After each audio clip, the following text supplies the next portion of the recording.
જિલ્લાનું રાજકારણ અવારનવાર નેતાઓના નિવેદનબાજીના કારણે ગરમાયેલું જોવા મળતું હોય છે ને ગઈકાલે સાંસદ મનસુખ વસાવાએ ધારાસભ્ય ચૈતર વસાવાના ગઢમાં જે શબ્દનો ઉપયોગ કર્યો છે, જે નિવેદન આપ્યું છે, તેના કારણે ફરી એકવાર રાજકારણમાં ગરમાવો જોવા મળી રહ્યો છે। આપણી સાથે ધારાસભ્ય ચૈતર વસાવા જોડાઈ ચૂક્યા છે। ધારાસભ્ય, કઈ રીતે જુઓ છો? તમારા મત વિસ્તારમાં ગઈકાલે સાંસદે સભા કરી, એમનો પણ આ મત વિસ્તાર છે, પરંતુ લુખ્ખા શબ્દ કરીને તમને સંબોધ્યા કે આપણા તાલુકામાં એક ધારાસભ્ય છે લુખ્ખો છે, તો આને લઈને કઈ રીતે જોઈ રહ્યા છો? જે પ્રકારે સાંસદ મનસુખભાઈ વસાવાએ આપણા તાલુકાનો ધારાસભ્ય ચૈતર વસાવા લુખ્ખો છે એવા જાહેર મંચ પરથી નિવેદન આપ્યું છે, ત્યારે એમની માનસિક મનસે એમણે છતી કરી છે।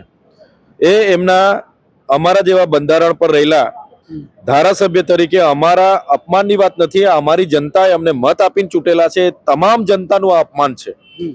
અને મનસુખભાઈ વસાવા જે ભાષાનો ઉપયોગ કર્યો છે, સંસદીય ભાષાનો ઉપયોગ કર્યો છે, એ કોઈ પણ ચૂંટાયેલા પ્રતિનિધિને સાખી લેવાશે નહીં।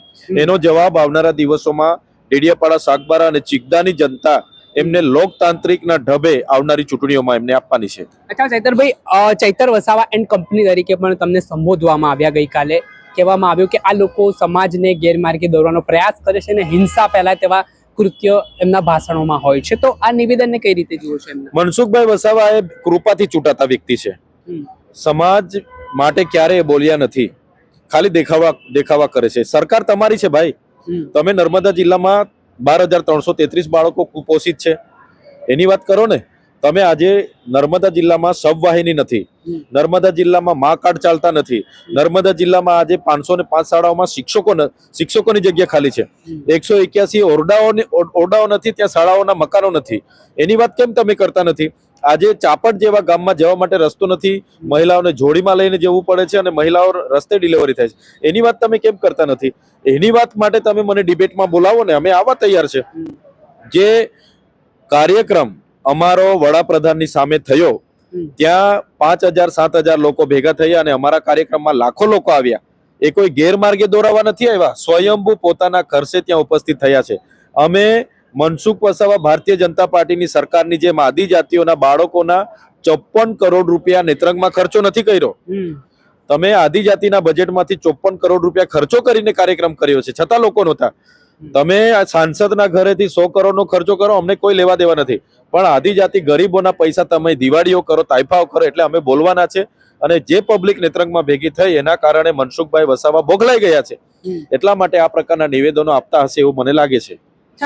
ચૈતરભાઈ, બીજો પ્રશ્ન એવો પણ છે કે તમારી સભામાં જ્યારે તમે થોડાક સમય અગાઉ ઉબુબુ લઈને જે આદિવાસી સમાજની ઓળખ બતાવી હતી, ત્યારે આ બાબતે સાંસદે કીધું કે આ પ્રકારે આ જે આદિવાસી યુવાનો છે તેમને આ ઉબુબુનું શું મતલબ છે, શું કરવા માંગે છે, આ લોકો શું કહેવા માંગે છે? ને અગાઉ ભાજપના અન્ય મંત્રીઓ પણ આ બાબતે ટીકા ટિપ્પણી કરી ચૂક્યા છે ઉબુબુ મામલે।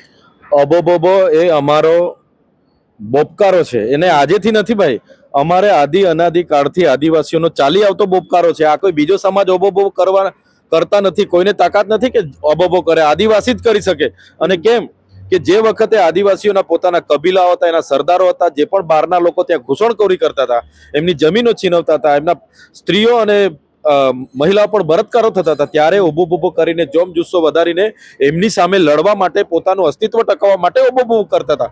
અને આજે ઉભો દિવાળી પર બી થાય છે, હોળી પર બી થાય છે, અને સરકાર સામે જ્યારે અમારી નારાજગી હોય છે, સરકારની નીતિઓનો અમારે વિરોધ કરવાનો હોય છે, ત્યારે પણ અમે ઉભો કરીએ છીએ।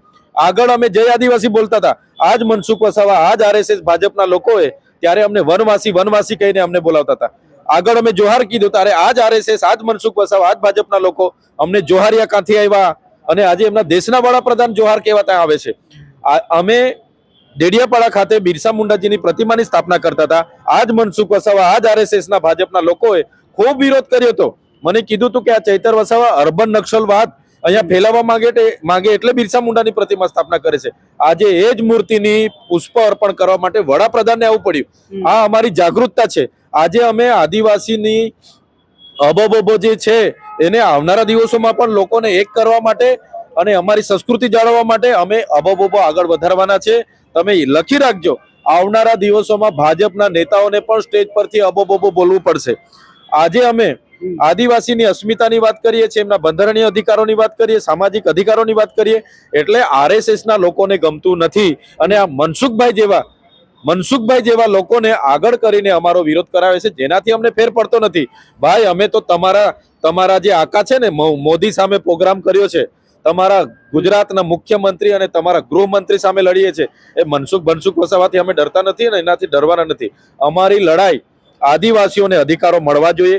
આદિવાસીઓની જેટલી હિસ્સેદારી છે એટલી ભાગીદારી તમામ ક્ષેત્રોમાં, એ ચાહે કોર્પોરેટ જગત હોય, એ ચાહે અધિકારી ગણ હોય, એ ચાહે પદાધિકારી ગણ હોય, એ ચાહે ગુજરાતની સરકાર હોય, એ ચાહે ટ્રાઇબલ એડવાઇઝરી કમિટી હોય, તમામમાં આદિવાસીઓનો અધિકાર મળે એની અમારી ડિમાન્ડ છે અને એના માટે જ અમે લોકોને એક કરીએ છીએ જે આવા નેતાઓને ગમતું નથી. ચેતરભાઈ, તમે બે વાર જેલ જઈ આવી ચૂક્યા છો, તો શું ડર નથી લાગતો સરકાર સામે તમે આવી રીતે જો ભાઈ, જો. બેબાક બોલો છો? આજે ગુજરાતમાં કાયદો એવો છે,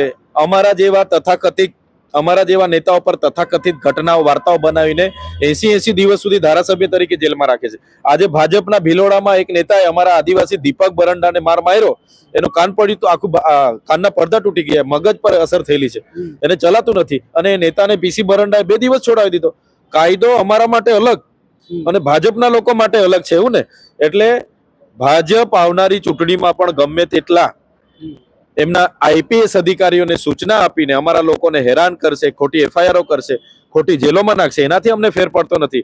અમે તો ઘરેથી સંકલ્પ લઈને નીકળ્યા છે હવે પરિવર્તન લાવવા માટે. એટલે અમે લડવાના છે.